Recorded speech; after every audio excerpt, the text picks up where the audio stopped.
माननीय विधायक श्री लक्ष्मण बाग।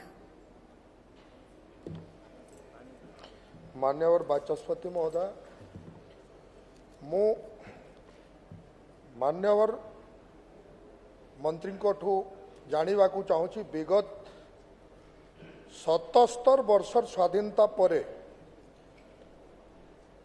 24 वर्ष गोटे सरकार शासन आ गोटे सरकार अनेक वर्ष शासन थिला। केवल ओडिशा रे दुई दलर सरकार मु जेन मोर भाषा कहबी मुई जेन कंटा बांजी रे रोचे मोर कंटा बांजी रे पाखापुखी गोटे सहर अच्छे कंटा बांजी सहर जेन सहर रे 25,000 रु ऊर्ध्व जनसंख्या बसवास करसन। आउ से सहर रे गोटे सामान्य कथा प्रत्येक घर पीबार पानी कथा तो दुखर कथा। कार घर गोटे लोक जदि देहांत हो जिवे कार घर जदि गोटे लोक देहांत हो गले ताकू नहीं कर शमशान घाट रे तार समाधि करा जाए। तार समाधि कला परे घर को फेरला बेले लोकन को मुंडरे छिंचई हेबा पई टिके पानी दरकार कि गुटे बुड़ पानी देबा पई लोकन को दरकार।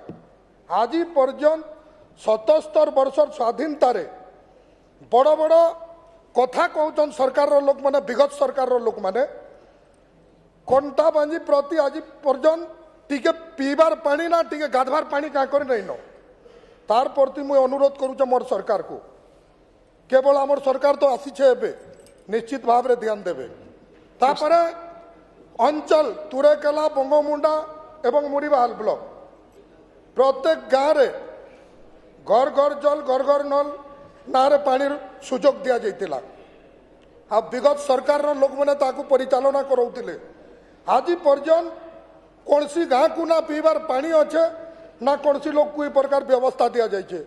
मुझे आशा करुचे मोर अंचलवासी को टिके पीबार पानी निश्चित भाव रे मोर सरकार जोगाबे। धन्यवाद। माननीय मंत्री। माननीय बाचस्पति भाष्य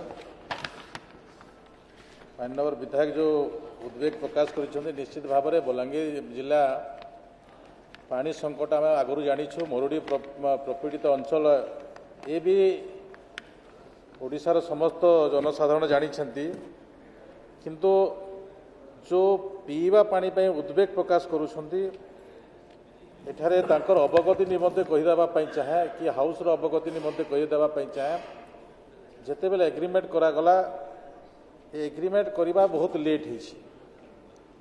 ए विषय ने आपण माने जानिथिबे जल संपद मंत्री विभिन्न समय ओडिशा प्रदेश गस्त करने समय केन्द्र टंका देवा सत्ते एग्रीमेंट हो नथिला। केवल एटा केन्द्र योजना थिबा दृष्टि ए प्रकार गत सरकार उदासीनता प्रकाश करथिले जहा फल कि बलांगीर जिले में जो एग्रीमेंट होइछि एटा 2023 मसीह एग्रीमेंट होइछि। आ 2023 मसीह एग्रीमेंट हला भितरे आज 24 मसीहा किंतु एठिकार गोटे बहुत बड़ प्रोब्लेम रोची एठिका डीपीआर आगुरी तैयार हुए ना एठिका डीपीआर प्रोजेक्ट सैंक्शन हला परे ही डीपीआर प्रस्तुत हुए। डीपीआर प्रस्तुत हला परे वर्षे रु 1.5 वर्ष पर्यंत से माने तांकर विभिन्न एस्टिमेट करती कोठी आमर पाइप पड़िबो कोटा लैंड एक्विजिशन अच्छी कौ रास्ता दे जीवो कौन असुविधा अच्छी प्रत्येक डीपीआर तैयारी करने 1.5 वर्ष समय लगे। तो से दृष्टि माननीय विधायक को मो अवगति निमंते कहीदेवा चाहे आम तथापि 2023 मसीह एग्रीमेंट है सत्ते भी आम संकल्प अच्छी सरकार संकल्प बद्ध अच्छी जे आम 2025 डिसेम्बर सुधा ओडिशार समग्र अंचल को आम पानी जोगाई देवार व्यवस्था करूँ।